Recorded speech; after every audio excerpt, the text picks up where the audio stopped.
Now I talked to a gentleman about the valve guides and the valves, and he said, look Randy, you're dealing with a 50cc engine. You're not dealing with a V12 Ferrari $800 15-to-1 compression, F1 engine.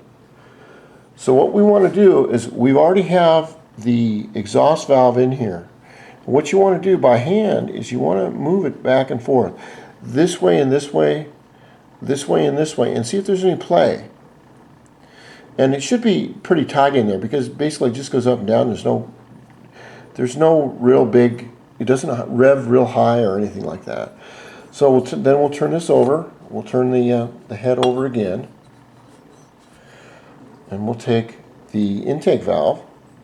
And the way it's burnt down here, this is all in the heat hardening process.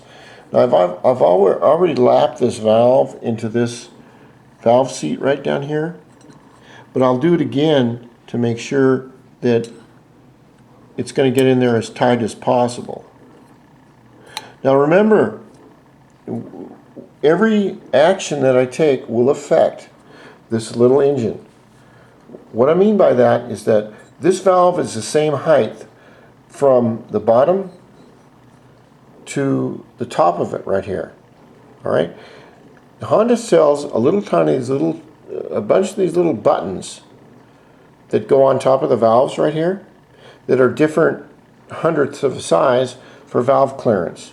So what I've done is I have taken off some material off the valves, some material off the valve seats while I'm grinding them into the head. And what that does is it makes the valve stems right here stick out maybe a little tiny bit more. Now I don't know how much that can be. I'll have to check it with a feeler gauge. But then I might have to go to Honda and order a couple of new little buttons that will give me the correct valve height or valve lash height for the lifters. The lifters have to be set at such and such. Also, I've got to clean this up, and I've got a new O-ring for that. Another thing that you want to check after you clean your parts, a lot of times if you do it in the summer or whatever, you want to go and check your orifices, okay? Now this is a water orifice right here, which is fine. These aren't really a problem. But if you leave these out in a shed or somewhere where you're working on them, little tiny critters like spiders or moths or ants or Australian drop bears, but just the little ones though, can hide in here and they can make their little nests. And if it's a vacuum line or something like this, it can clog the line. So we don't think about it when we're looking at it, but what you can do is you can blow through this, or if you really want to do it right, you get your hot girlfriend to do it, but that's another video.